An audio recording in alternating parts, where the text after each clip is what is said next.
Greetings from the House of Ra.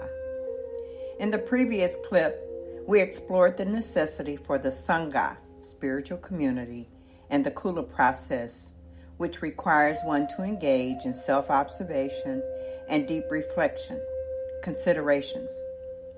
This short clip will delve into what that actually consists of. Today's sharing will be from the book Samyama, The Cultivation of Supreme Understanding by Bhagwan Ra Afrika. Let us begin. The role and necessity for self-honesty in the self-observation process. Bhagwan states, the only reason you do not feel the need to change is because you lie to yourselves. You are practicing self-dishonesty. It takes an extraordinary level of honesty to move from an ordinary person to the level of extraordinary person.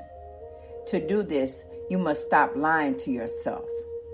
The biggest lie of all is that you are not going to die. Consider all of the lies that you have told yourself, and each day see the lies that you continue to tell yourself. Look. Make this a necessary and profound self-observation. Self-honesty is a prerequisite for telling others the truth.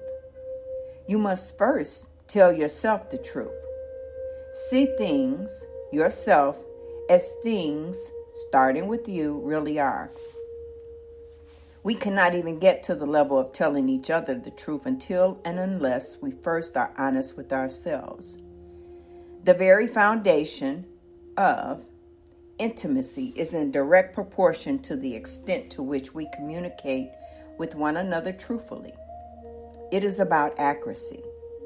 A profound self-observation, self-honesty is required. If done superficially, matter-of-factly, half-heartedly, it will yield nothing except, as you have already experienced, delusion. Just as a deep, honest investigation will bear the fruit of truth, anything less than this, as you live your lives based on false premises, the lies you tell yourself, you will become even more deluded. Great trauma will be created as you ask yourself on a daily basis what lies you tell yourself. However, beloved, know for sure that these very lies have become your ultimate consolation. The key and foundation of self-observation is based on the individual's ability and willingness to tell oneself the truth.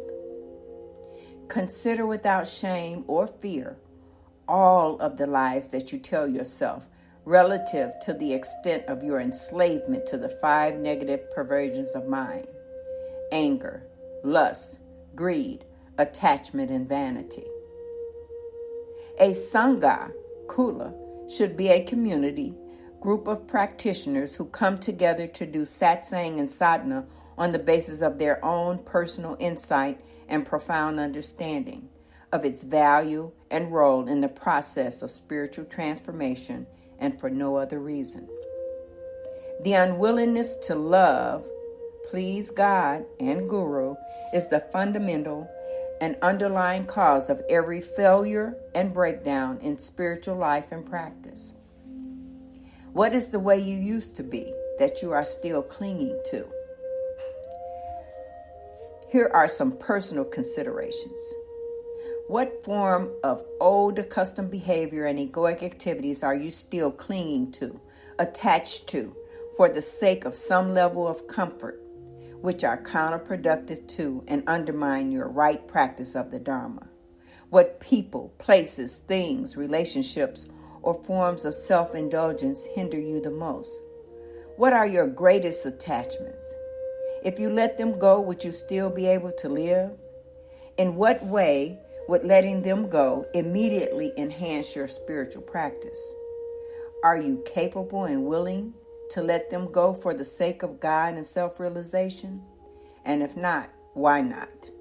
What do you fear will happen if you let go? What old stories and fiction about yourself, with a small s, are you still clinging to? Do you see or even want to see yourself as you really are right now? The right view of self? Deeply ponder the following. What love and kindness have you received from others? Parents, siblings, spouse, etc.? What benefit, blessings have you given to others? What harm, trouble, and suffering have you caused others?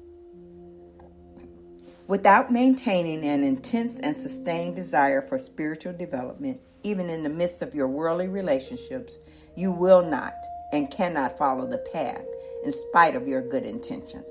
So, beloved, look at the historical pattern of your practice and see, without self-deception, where your level of bara, spiritual desire is. And based on your seeing, restore or even establish for the first time ma'at in your life. Your level of bara is always reflected by and is the basis of your level, degree, and frequency of spiritual practice. Above all else, do not lie to yourself, unless you will perish in a sea of spiritual self-delusion. As Damas Seno Tano. Enough for today. Rashekam Ma'at.